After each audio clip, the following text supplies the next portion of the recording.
good stuff.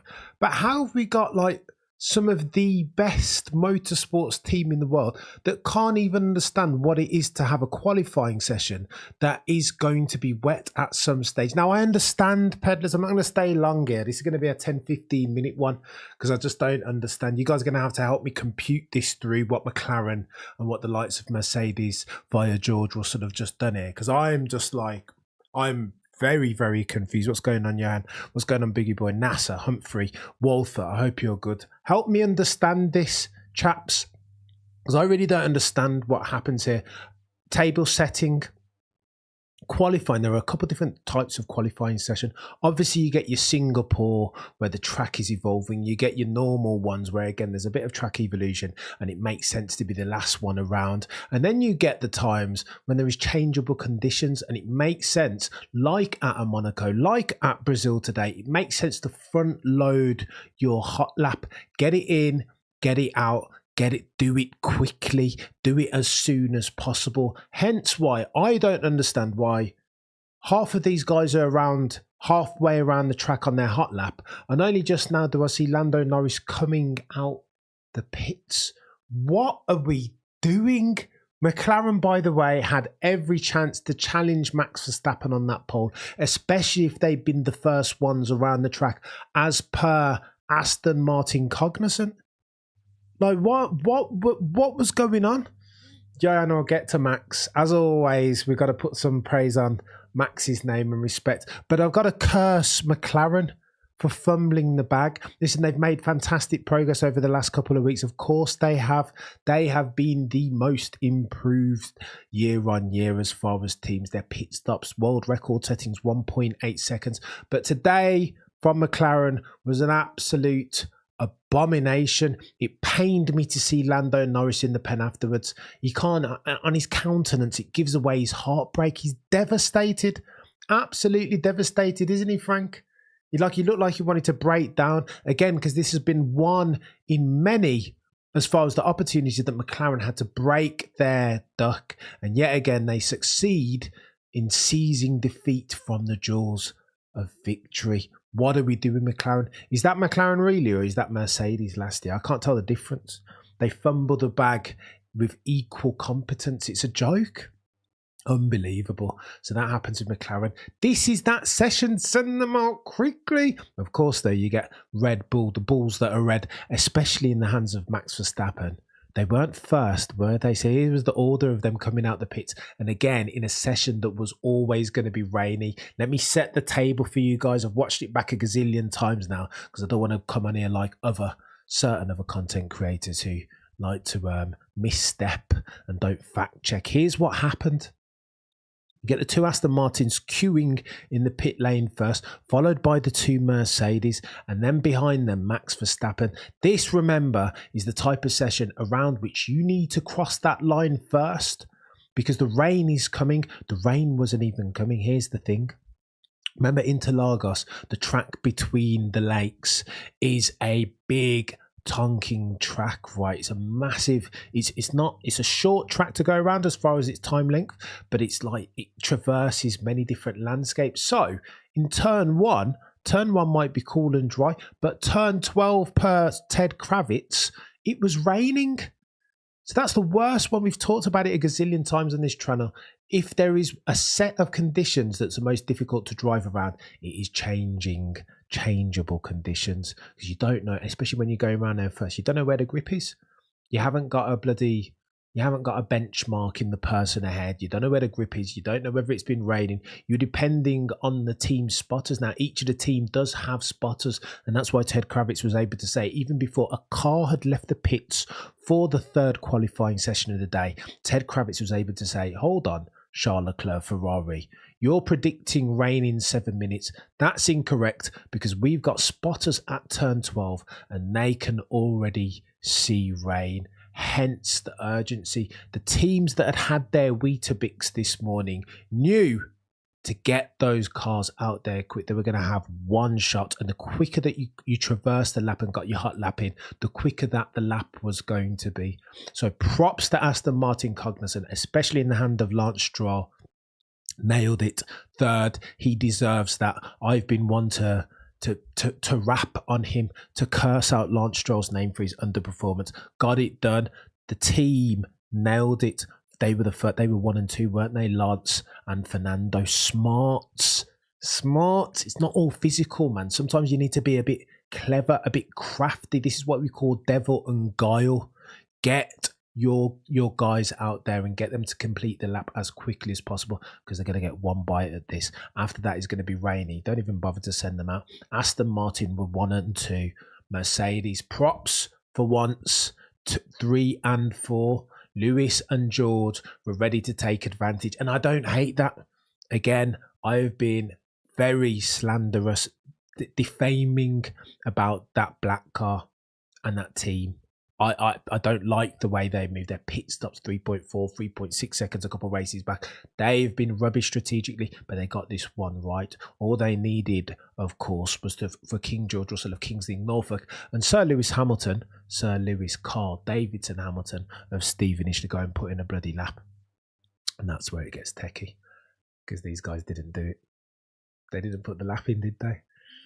Now, some will say that it was the car, but listen, I guarantee that if you look at the onboards of George Russell and Sir Lewis Hamilton, you'll see that there was a lot of time in the table, as there was with all of them. But let me dissect this pit lane sequence. And again, it's a bit techie because there is a new pit lane rule. These guys have been queuing up very dangerously in the pit lane with a view to make sure there's sufficient gap between them and the car in front so that they can just go and put their foot clean on the throttle pedal and nail their out lap and then nail their hot lap in sort order. They got a bit techie. Here are the new rules in the pit lane. Stay to the left, and then anybody who wants to get round, you can go on your right hand side. That notwithstanding, there's always this gentleman's agreement, isn't there? That once you're out on track and if you see somebody in front of you that's doing an out lap, prepping for a hot lap in succeeding laps, then you're supposed to let them go. But this was a bit techie. All of those rules go out the window when it's raining, for crying out loud. And you saw that in the way that Max manifested his pole lap, right? He wasn't hanging around behind George Russell. George was very pedestrian. George was just, coming out the pit lane in his own time. We've got time. Let's just prep the tyres and make sure we've got a gap to our teammate Lewis. And you think Max was having that? Per the rules, as soon as you go past the white line, it's open house. Open season, you can pass the guy in front in the pit lane so long as you do it safely and on the right hand side. Indeed, George Russell is meant to be hanging out to the left. Max Verstappen didn't give a fudge for that. He got the assignment, as he and his team, the Bulls that are red, always do. The assignment was that this is a wet qualifying. You're going to get one bite at the show, maybe less than. The joke is, as Max is talking, you hear Max and Charles talking about it. They're saying as they're going round the lap, they can feel them losing grip. There's going to be less grip in turn 12 than there is turn 4 and turn 2. It's just the way that is, right? This is a very, very big lap, and the weather is going to be different on different turns. Max Verstappen and Red Bull got it though, didn't they? Got it. Let's smash out the lap very, very quickly. Hence, you see, he wasn't messing around, just dipped off around the outside of George Russell in the pit lane. Holy smoke. And it was going to do the same on Lewis Hamilton until Lewis was like, okay, so I get it. I realise it. And Lewis just put the hammer down, didn't he? This Max Verstappen and this... and you can debate each and every single time, right? How much of that is Max in the car figuring that out? And how much is that him being told by Gianpiero Lambiase, his racing engineer, or his race engineer even? It's techie, but they always seem to not... When there's an opportunity to make material mistakes, it never seems to be Red Bull. It's always bloody Ferrari or McLaren via Lando Norris in assist. It's always somebody else making the bloody mistakes. And even Checo Perez. You've got to ask the question, right? Because Checo was... nowhere when he was supposed to be at the front with Max Verstappen. Where was he? I don't know. They've got to ask questions.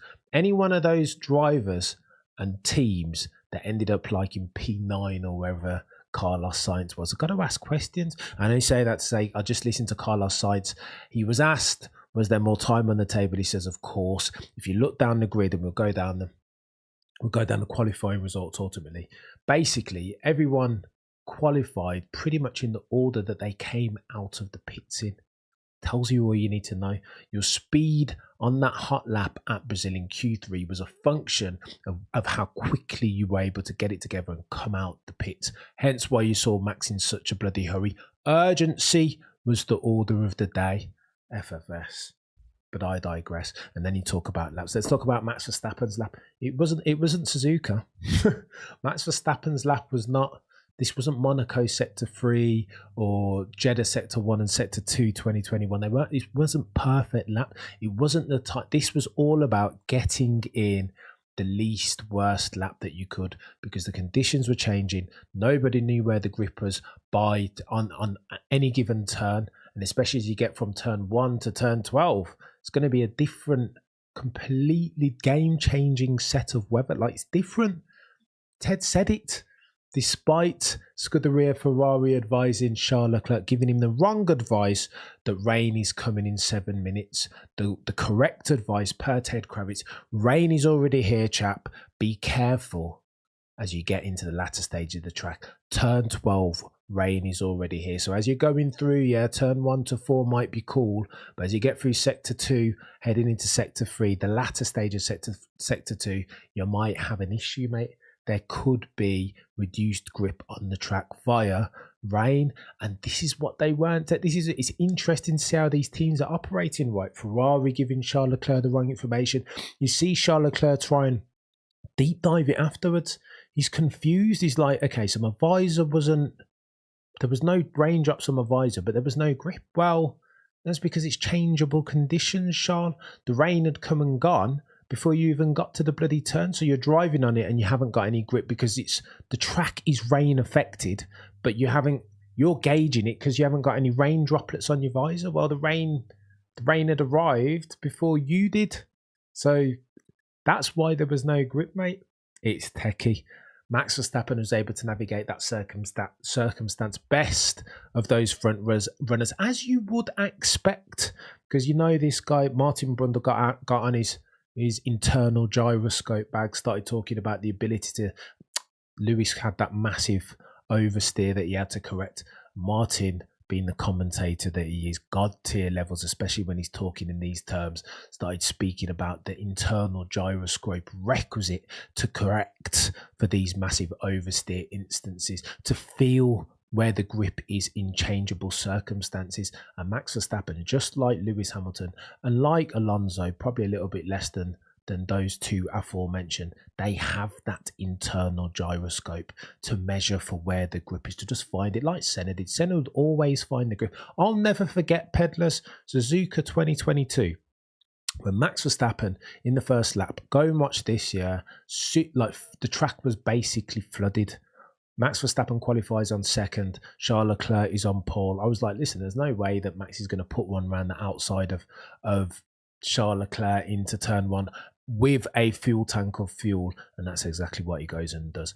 And that is case in point that Max Verstappen, with very few benchmarks, with not a very many barometers as to where the grip is going to be on the track, has this innate feel, this capability, the capacity to go and find where the grip is, where 17 of us on the grid just can't do it.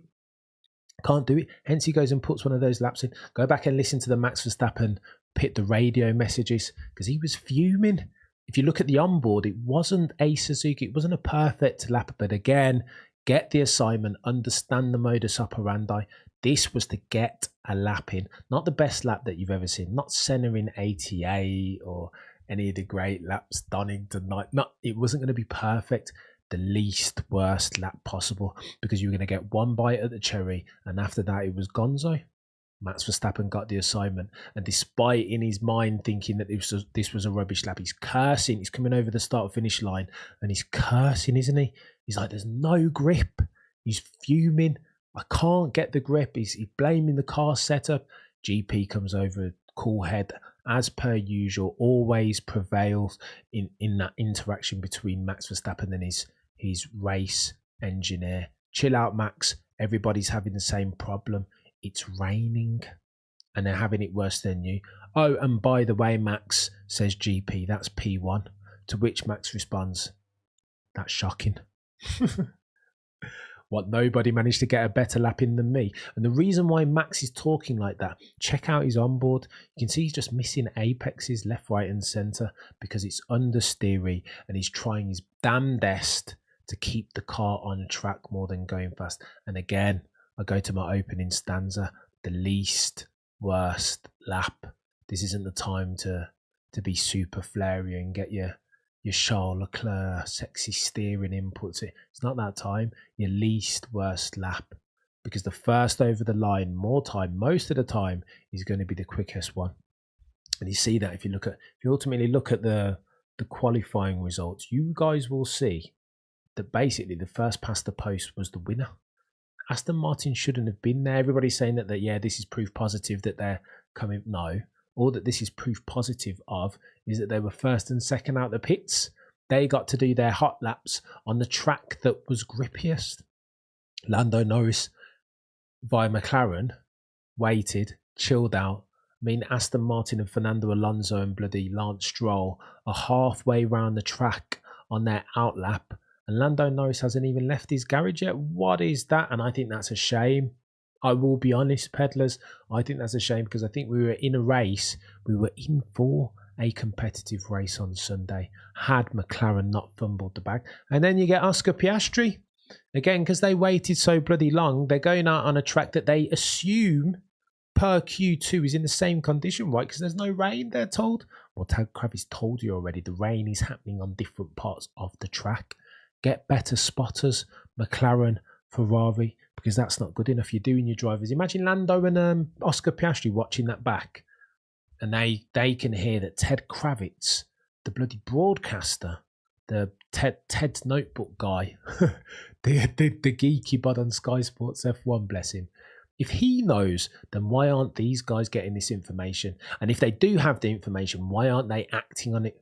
All of those teams, all of those 10 drivers should have been queued up down the end of the grid, just like Aston Martin and Mercedes and Max Verstappen's Red Bull, but they weren't. And I think that's a bloody show.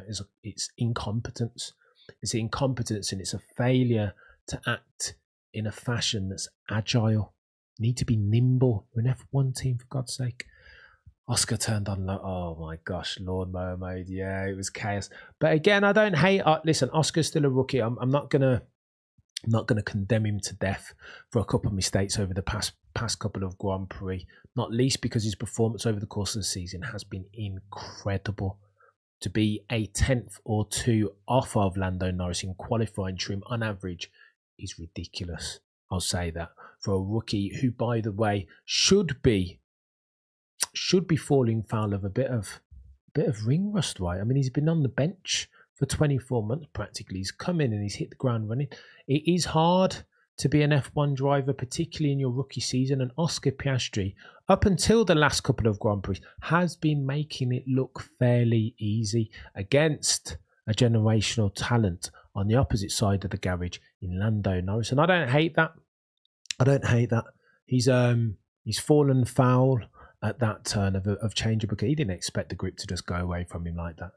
And that's what happens when you're an F1 rookie, eh? But that was a very interesting session. It is a pity. I wanted to get the qualifying results up so we could go through them from memory. Let's try and do it from memory. I remember the first 4, but I won't. Let me get it up. Before 190 of you watching concurrently, grateful ad infinitum to each and every single one of you. Lolly, Frank, I still think we'll get a great race. Here's hoping, Frank. Here's hoping, but I think you need... if you're going to corral Max Verstappen in that Red Bull, I think you need more than one. I don't think Charles Leclerc with Lance Stroll behind him, I don't think that's it's not the exam answer. That's not how you put Max Verstappen under pressure. You needed Lewis up there, right? You needed Alonso up there. Lance Stroll hasn't got... Yeah, I don't know. Max will just be looking at those to be like, Charles in Max's mind, he already has under manners, poses no threat. Lance Stroll will be like, mate, well, what's Lance Stroll going to do to me from third? No chance. I'll need to stall it off the line for Lance Stroll to get a jump on me. The onboard of Max flying past checkout. Oh no, P195. I tell you what, it's the onboard of not even the onboard.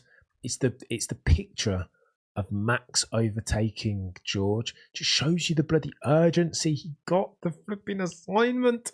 And then Lewis got it very quickly afterwards, but he was the first one. What's all this laissez-faire attitude? The rain is coming. Let me buy and let me get in a lap now, because we've got less than a couple minutes. Like, literally every second that went by, these guys were going to do a slower lap. Bonkers. Absolutely bonkers. Let's have a look at these qualifying results. If I'd had more time, I would have got them up on the screen. But we move. 113 of you watching concurrently. I must like to try and do these more often. But I do tend to find, I will confess, chaps, guys and girls, that when there's something proper to talk about, you guys are just going to get a better stream. I want to do these every week, but sometimes quali is boring. When it was changeable conditions, I knew that I just had to jump on an impromptu one and chop it up with you guys. Right, qualifying results. Let's go.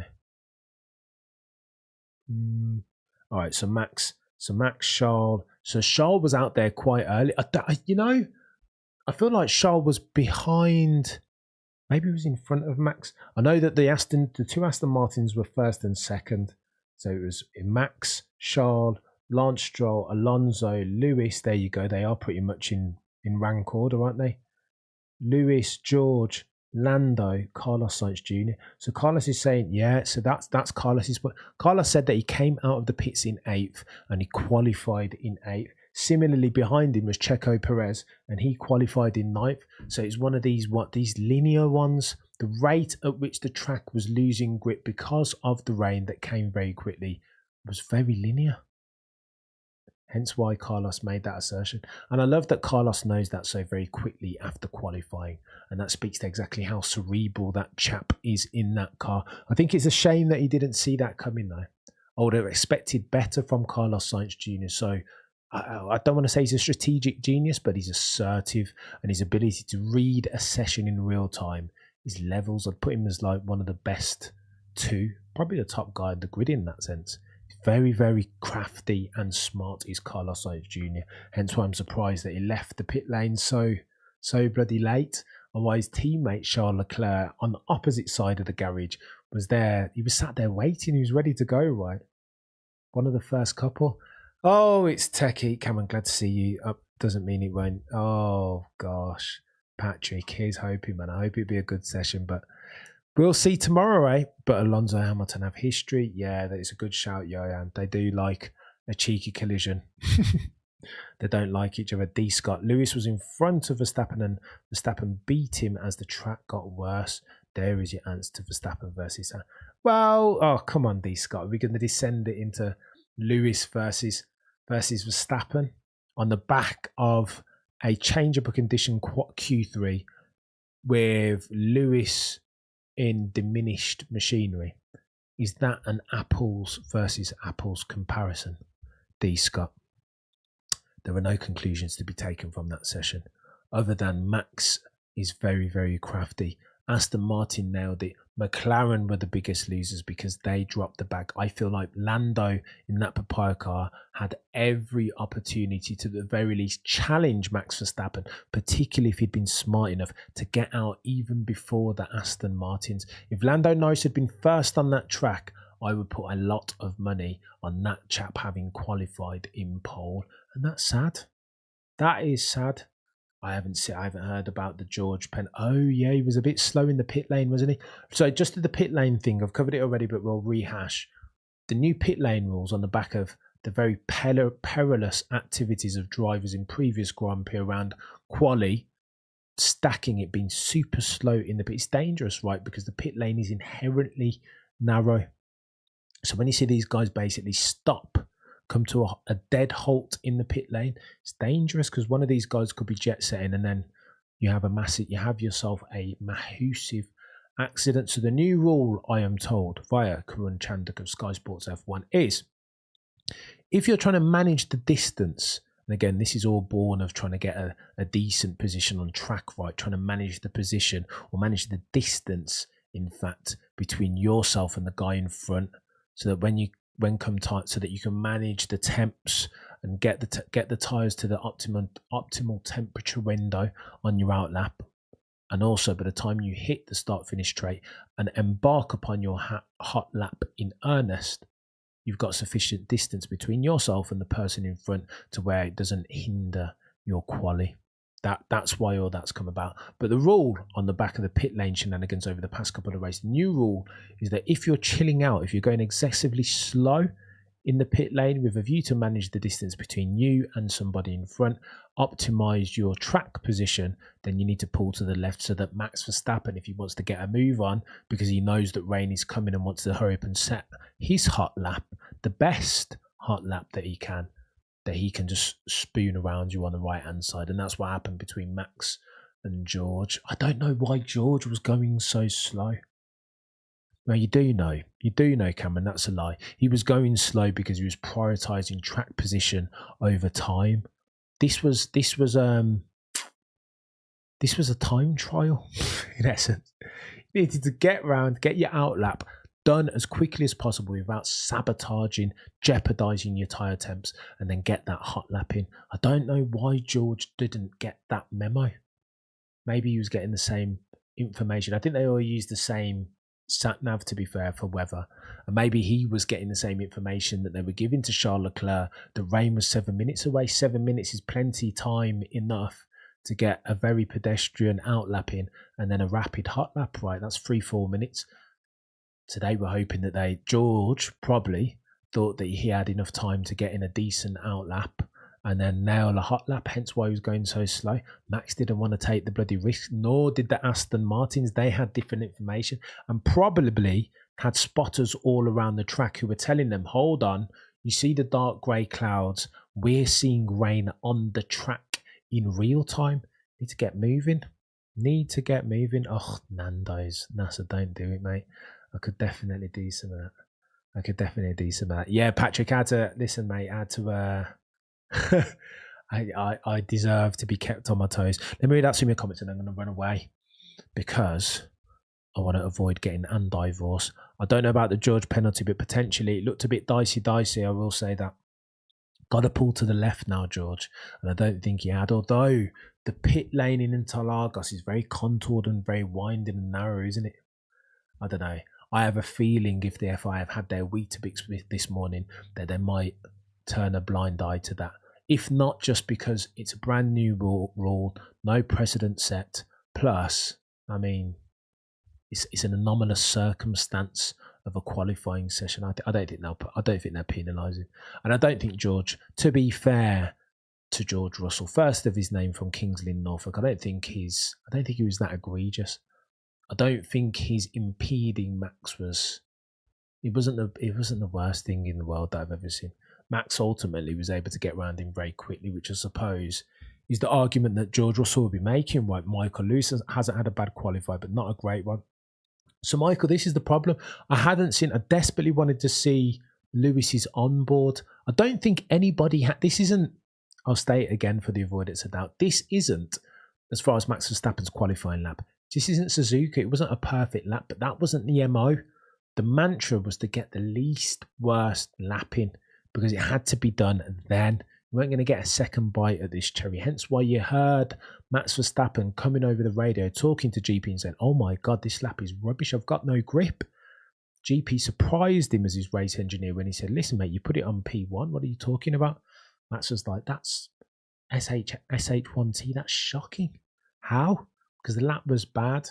Loads of one particular in Sector 2, a massive missed apex, where he's wrestling with speed, trying to go from lights to flag as quickly as possible, but and still trying to keep it on the track. That's the dichotomy of those changing conditions, and that's what ultimately Oscar Piastri fell foul of, right? He does silly things in conditions. Think Hockenheim 19, Brazil 16, Zandvoort 2023. Boogie, I don't know what you're talking about there, mate. Brazil 16. Oh, you're saying silly, like, incredible things. So Brazil 16 was Max's coming out party. I've long said that was his coming out party as a potential multiple time world champion in Max. Papaya need to hire Hannah Schmidt. There's only one Hannah Schmitz, isn't there? What an absolute god tier strategist. And she's not been around long either. But listen, there is I work in finance, and there is a penchant, a bias from financial services companies to hire graduates from Oxford and Cambridge because they're just bright people. And she is I want to say she went to Oxford. She's Oxbridge for sure, one of the two. She's a very bright person. I think she studied physics at university, and again, you'll know those guys aren't daft. You can't be silly and study physics. Robin says, with all the impeding and rule changes, they're going to start making drivers do quali in the sim. Oh gosh, Robin, say it's not so. We can't end the stream with a comment like that. Can you imagine quali in the sim? I mean, blow me down with a feather. They could never. But what they do need to do is sort out the sprint qualifying format. Telling you, FP1 and FP2 on Friday morning and Saturday morning respectively.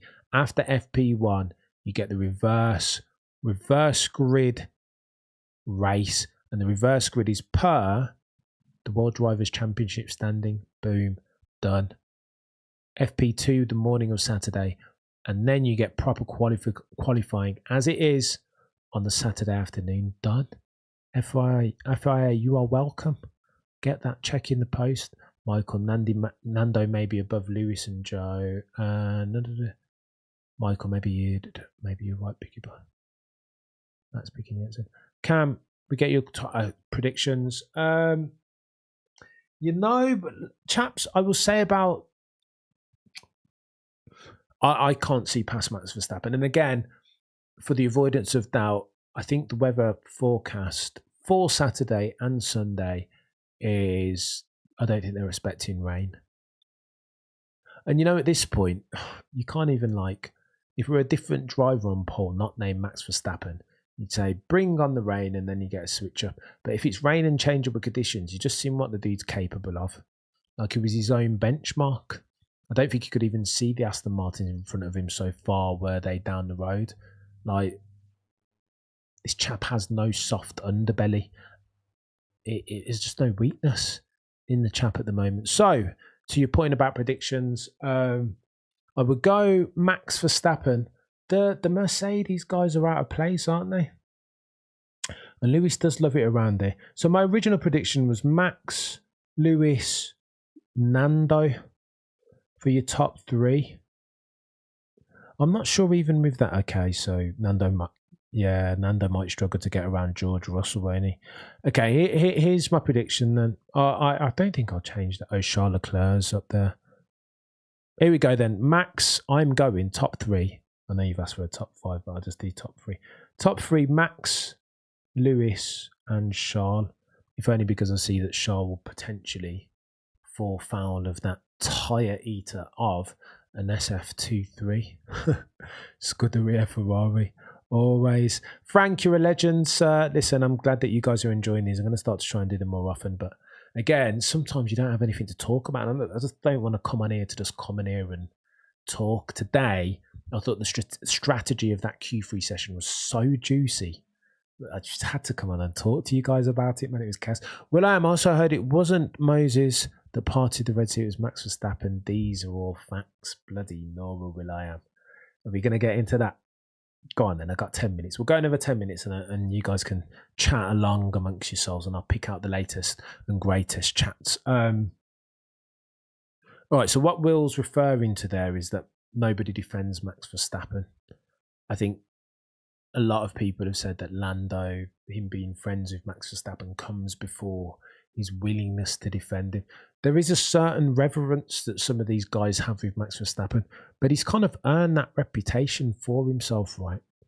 A little bit. I mean, if you're a bully, I remember being bullied at school. I was like, well, is it even worth me? And then they say punch a bully in the face and all this stuff, set the president. But is it even worth my while? Sometimes you just want to keep your head down and get out the way, right? And I don't know, if Max Verstappen's faster than me materially, and I'm not racing with Max Verstappen, then why am I going to fight him? It's a decision that, here's me, here's what the way that my noddy brain thinks. You need to make a decision and understand the context and circumstance at the outset. Here's the decision tree. is Max Verstappen materially quicker than me to where I can't fight him for first position? Because if he is, I can't. Why am I fighting him? My race isn't with him. It could be for second or third or fourth. And in compromising my fight for second, third or fourth, or for wherever it is, by fighting Max Verstappen, what, just to be a big man and just to like poke out my chest and say that, well, I held off 15 minutes of worth of fame. Well, I held off Max Verstappen for a couple of turns, but ultimately it was to know that that's not the way that seasoned racers race, because they get the assignment right. What do I need to do? Who's my race with here? Is it not with Max Verstappen? Okay, he's in my mirrors. Let me not. Why am I fighting him for? Now, it's a different question if it's 2021 all of a sudden and Lewis Hamilton and Max Verstappen are in broadly equal machinery. Then every time you see Max, you got to fight him if you are Lewis. And likewise, Max Verstappen, anytime you see Lewis, you got to fight him. But the rest of those guys, whether it's Bottas, Checo, who weren't 90% of the time, they weren't fighting for position, because Lewis and Max, it was a two-tiered championship that year. It was Lewis, Max, and then the rest. So if you're Valtteri Bottas and you see Lewis coming up in your mirror, why are you going to fight him? He's in a completely different stratosphere. Likewise, Checo, if you see Lewis... Okay, so Checo did fight Lewis on a couple of occasions at Turkey and Abu Dhabi when it mattered. But the rest of the time, if you see these guys coming up and they've got so much more pace on you, why am I doing the big man thing and trying to fight these guys off and ultimately compromising my race for second and third? It just makes no sense to me. Peddlers, I'll be honest with you. That's I hear what you're saying, will.i.am, but I've heard similar things from a lot of people who are new to F1. If you've been watching F1 like 40 years, as near as makes no difference to me, you understand that you need to do that decision-making process out the gate. And if you don't do it, then you're going to muddy the waters. You'll end up fighting Max Verstappen for first, a race that you were never going to win, and then losing the race for fifth because of time that you lost to Max Verstappen. That's like people who talk that way will, no offense, bro, but they're Drive to Survive generation, aren't they? Their new work experience, buds. Gatekeeping any Cameron. But I just don't think that's not the way to like, okay, if you want to be like Billy Big Bollocks for a bit and get 15 minutes of fame, then race Max Verstappen. But then when you got flipping Lando Norris coming up behind you, or Lando Norris pulls the undercut on you and you lose that position by a second, that was the second that you spent fighting Max Verstappen, then it's like, well, what was it all for? Just for gusto?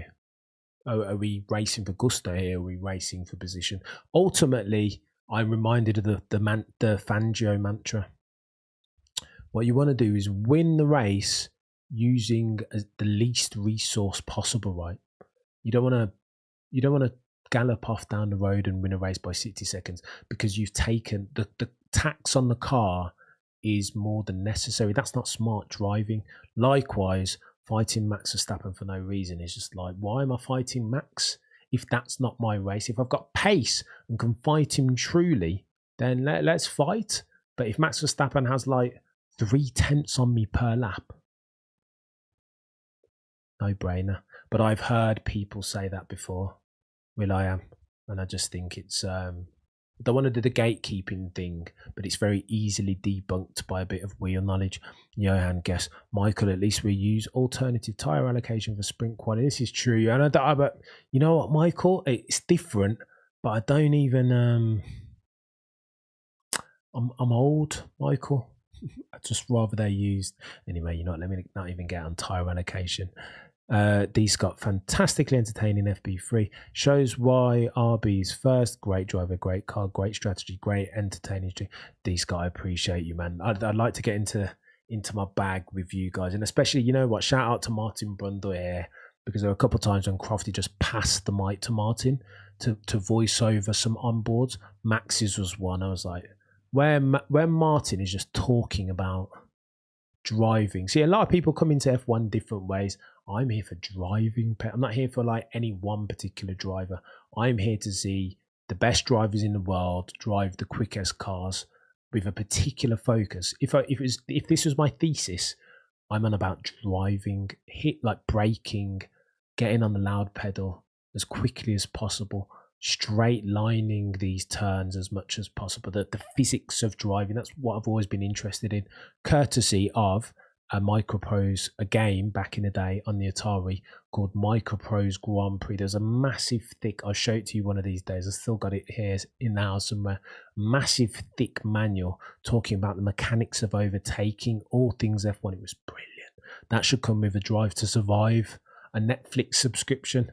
Absolutely brilliant. And ever since then, I've just been in love with the mechanics. How can I drive lights to flag as quickly as possible? That's all that I'm interested in. Overtaking, switchbacks, slipstreams, the undercut, the overcut, bloody V corners and smooth straight line, geometric racing. Like, that's all that I've ever been invested in. Hence why I kind of take offense sometimes when people are saying that, well, why didn't Lando fight Max Verstappen last race? Well, was that his race? Was that his race? I don't know. Well, I don't know. Maybe I'm talking out my you know what, but it's techie. Patrick, come on, I would love you to come online and debate you. Oh, Patrick, mate, if you wanted to come on and debate on a shakedown, I would be all over that, mate. Feel free, drop me a line on Twitter. I remember when Williams got pole at Austria 2014, but never thought Mercedes for the win because they knew Mert were just playing faster. Big shout out. Cam says, Derek, big shout out to you, sir, for watching. Yeah, and you're doing a great job. Thank you. You guys are legends, man. Just a cheeky impromptu one around here today because it was there was stuff, wasn't there? I haven't even talked about Q1 and Q2, but I don't think I need to because the meat in this sandwich was in Q3. It was strategy. And it was all about, it was fascinating to see those guys, be Max Verstappen and the two Aston Martins, get the assignment very quickly. The speed in this session was always going to be front loaded. You had one chance, you had a couple of minutes, literally 4 or 5 minutes or less to get the quickest lap to optimize for your session. Anything after that was going to be slow. And that's ultimately what happened, man. That's ultimately what happened. The bad guys. The bad guys is a very subjective term, Patrick. Telling you, depending on your POV, you might get a different answer as to who the bad guys are, really. Look at my accent. Tell I'm getting enthusiastic this late in the stream because my Birmingham accent has come to the fore. Of course it has. Right, peddlers, let me leave you to your Friday afternoons after a very, very brief rant. Do me a favour and smash the like button. Board of Favored. I appreciate each and every single one of you. To the moon and back. We'll be back at some point, maybe after sprint qualify, maybe after the race. I don't know. If there's anything interesting to talk about that I feel like a topic that I feel like I can add value to on air, you will see me. If not, then I will remain quiet. Got nothing quantity to say, Cameron. Don't just come on here for the sake of it. Peddlers, have a fantastic rest of your Friday. Enjoy the race weekend. And as always, I will see you on the other side. Between now and then, look, but never stir.